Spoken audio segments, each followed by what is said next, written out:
नमस्कार, आदाब and welcome. मेरा नाम है आयुष चंद्रा और आज मैं बात करने जा रहा हूँ इस वीडियो में एक बहुत ही इंपॉर्टेंट टॉपिक के बारे में, जो कि है कि अपने लिए एक राइट मेंटल हेल्थ प्रोफेशनल कैसे सेलेक्ट करें, किसके पास जाएं ट्रीटमेंट के लिए। बहुत ही सटीक वीडियो है, बहुत ही छोटी वीडियो होगी।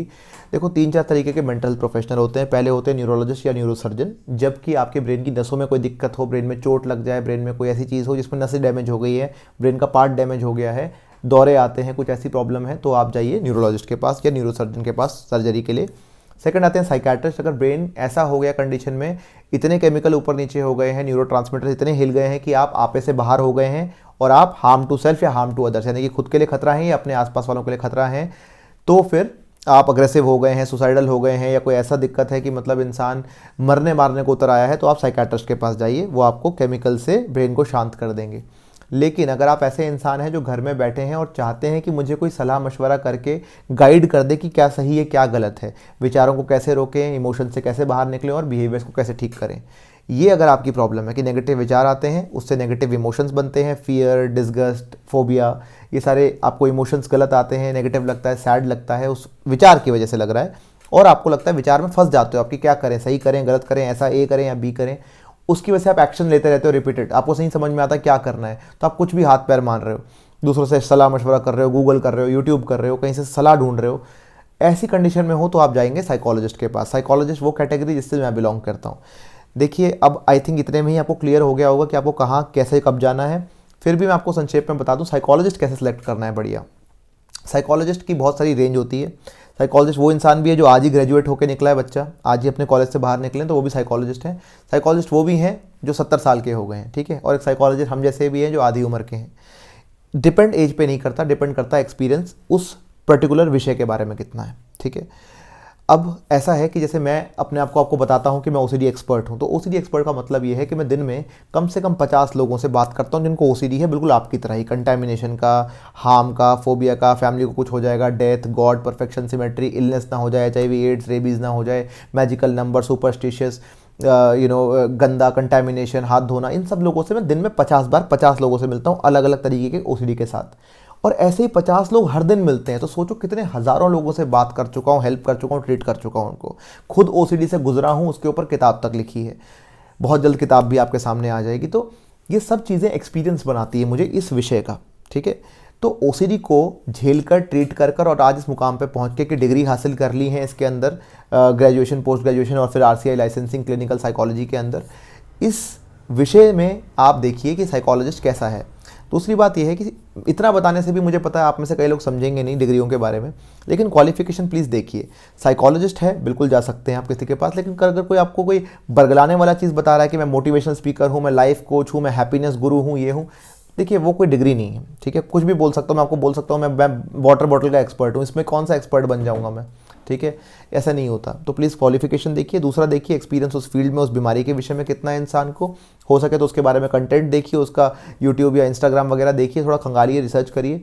तीसरी चीज़ आप ये देखेंगे कि उस इंसान का जो है जो पहला सेशन है, पहला कंसल्टेशन है, वो आप लीजिए, ठीक है। जब मान लो आपने 2-4 लोग देखे और 2-4 लोग आपने देखे यूट्यूब पे, आपको तीनों अच्छे लग रहे हैं, ठीक है, कोई बात नहीं, सेलेक्ट करना है आपको, तो इत्मीनान चाहिए, थोड़ा सा पेशेंस चाहिए, क्योंकि थेरेपी लंबी चीज़ है, एक सेशन में ख़त्म नहीं होगा। पहला तो कंसल्टेशन होगा, उसके बाद सेशन लगते हैं, 4 सेशन, 6 सेशन, 12, 20, 30, 50 सेशन भी लग सकते हैं।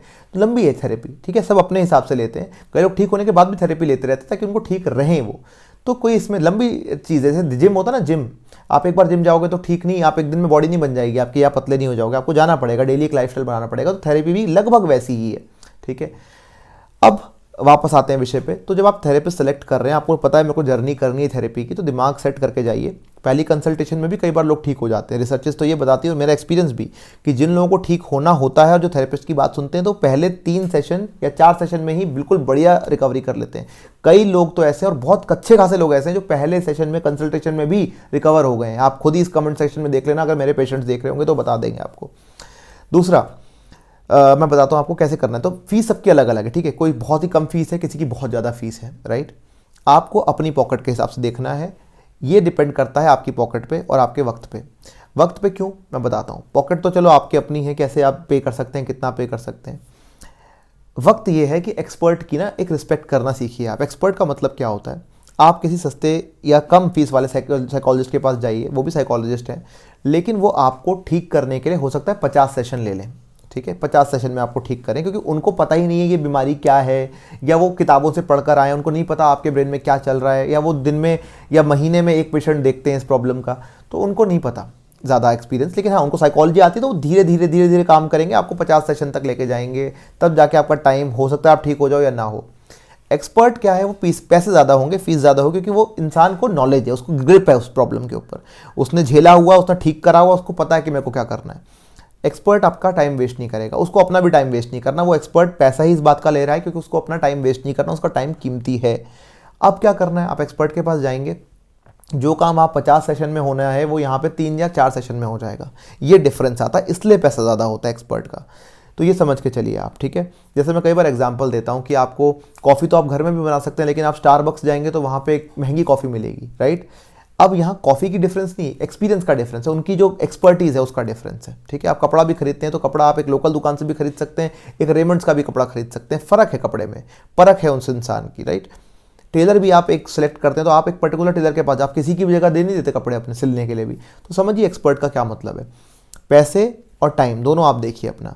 कई सारे पेशेंट मेरे पास आते हैं, सर 2-2 साल थेरेपी काउंसलिंग कर ली, ठीक ही नहीं हुआ। क्यों, कैसे हो गया? क्योंकि आपके एक्सपर्ट को पता ही नहीं, आपके थेरेपिस्ट साइकोलॉजिस्ट को पता ही नहीं करना क्या है। वो सोच रहे हैं कभी ये कर लो, कभी ब्रीदिंग कर लो, कभी कुछ। फिर आते हैं एक बहुत ही इंपॉर्टेंट और सीधी सीधी बात पे, पहला सेशन ले लीजिए आप। मान लो आप कंफ्यूज हो, आपको अभी भी समझ नहीं आ रहा, आप 3 साइकोलॉजिस्ट सेलेक्ट करो जो आपको पसंद आ रहे हैं, तीनों के साथ एक एक सेशन ले लो आप, ठीक है।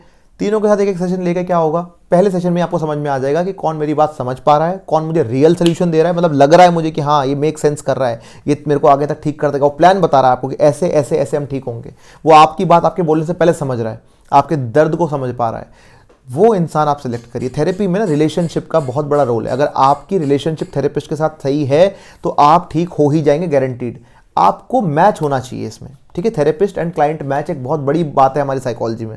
अगर आपको लगता है कि मैं खुल के बात ही नहीं कर पा रहा हूँ, अगला बंदा मुझे बोलने का मौका ही नहीं दे रहा, मुझे समझ ही नहीं आ रही इसकी बात, ये तो थेरेपी बता रहा है मेरे दिमाग में नहीं बैठ रही है फिट, तो फिर आप वहाँ ठीक नहीं होंगे। तो आप एक एक कंसल्टेशन लीजिए। पहला सेशन कंसल्टेशन ही होता है, यानी कि आपको एक प्लान बता जाएगा, आपको बताएंगे आपकी प्रॉब्लम की मैं समझ सकता हूँ कि नहीं, मैं कितना समझा, आपकी प्रॉब्लम कैसे ठीक होगी, ये सब बताएंगे। पहला सेशन ही काफ़ी है आपके लिए। अगर आपको फिर भी थोड़ा डाउट है, सेकंड सेशन लीजिए। अगर आपको लग रहा है 2 सेशन में भी एक इंसान नहीं समझ पा रहा या मैं उसको नहीं समझ पा रहा, आप वो थेरेपिस्ट चेंज कर लीजिए, चाहे वो कोई भी हो। ऑलराइट, फिर दूसरे के पास जाइए। क्यों जाने को कह रहा हूँ मैं आपको, क्यों बार बार कह रहा हूँ कि आप इधर से आप टेस्ट कर लीजिए 3 साइकोलॉजिस्ट को, क्योंकि थेरेपी लंबी चलेगी, 3 सेशन 4 सेशन, और पैसा लगता है आपका। मैं बहुत रिस्पेक्ट करता हूँ लोग जो अपना पैसा लगाते हैं थेरेपी में। तो अपना पैसा आपको एक सही जगह पे लगाना है, जो इंसान आपको मदद सही में कर पा रहा है। ये नहीं कि कुछ भी घुमा फिरा के बोल रहा है, ऐसी चीज़ें जो आपको लगता है ये तो मेरे को भी पता थी, ये तो ऐसी चीज़ें नहीं। कुछ ब्लूप्रिंट हो, कुछ टेक्निक हो, कोई स्ट्रक्चर हो, कोई प्लान हो, वहाँ पे आपको समझ में आना है। तो आई होप इससे आप समझे होंगे क्या करना है, कैसे सिलेक्ट करना है थेरेपिस्ट। और ये समझ के चलिए, आपका माइंड किसी के भी हवाले मत कर दीजिए, ठीक है। हाँ, अगर आपको ये लगता है कि आप दवाई पे हैं, दवाई आपको ट्रीट नहीं कर पाएगी प्रॉपर तरीके से, क्योंकि आपके थॉट्स आपके अंदर, आपकी पर्सनैलिटी के अंदर, तो आपको थॉट्स वाले इंसान के पास, प्रोफेशनल के पास जाना होगा जो कि साइकोलॉजिस्ट है। हाँ, अगर एक साइकोलॉजिस्ट को लगता है कि आपको दवाई की ज़रूरत है तो वो आपको रेफ़र भी कर सकते हैं। लेकिन मैं आपको अपने एक्सपीरियंस से बता रहा हूँ, 90% से 95% तक जो पेशेंट आते हैं साइकोलॉजिस्ट के पास, उसकी दवाई आखिरी में छूट जाती है। और दूसरी बात ऐसा है कि अगर वो दवाई पे नहीं है तो दवाई पे जाने की ज़रूरत नहीं पड़ती।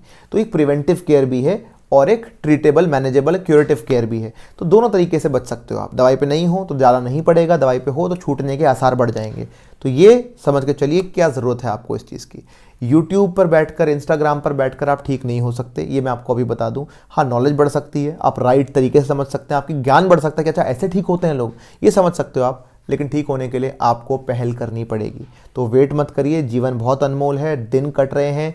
करियर, मैं बोलता हूँ करियर, एजुकेशन, मैरिज, बच्चे, पेरेंट्स, किसी का ख्याल नहीं रख पाओगे। ये सारी चीज़ें डूबती जा रही हैं। तो पैसे बचाकर कुछ आप हासिल नहीं कर रहे हो, दिन गंवा रहे हो। अपने आसपास वाले लोगों से ज़रा पूछना कि अच्छा लगता है आपको मैं आपके पैसे बचा रहा हूँ थेरेपी ना लेकर, कभी भी अग्री नहीं करेंगे। ट्रीटमेंट लीजिए, बेटर जीवन की तरफ जाइए, इससे बाहर निकला जा सकता है। मैं निकला हूँ, आज एक भी रत्ती भर भी ओसीडी सफ़र नहीं करता मैं। तो ये मैं आपके सामने जीता जाता सबूत रख रहा हूँ। ये बात मैंने बहुत टाइम तक लोगों को बताई भी नहीं, क्योंकि मैंने सोचा कि जब मेरी किताब मैं आगे रखूँगा तब आपको बताऊँगा। लेकिन मुझे लगता है कि अब वक्त आ गया है बताने का, और किताब भी बहुत जल्द आ ही रही है। तो डेफिनेटली गो अहेड, अपने फियर्स को हराइए, अपने थॉट से निकलिए। सब्सक्राइब करके जाना चैनल को, साथ में वीडियो में कमेंट भी करना अगर आपको पसंद आया, और नोटिफिकेशन आइकन दबा दीजिएगा, इससे आप तक मेरी इन्फॉर्मेशन जल्दी पहुंचेगी। धन्यवाद। Keep beating OCD like a pro.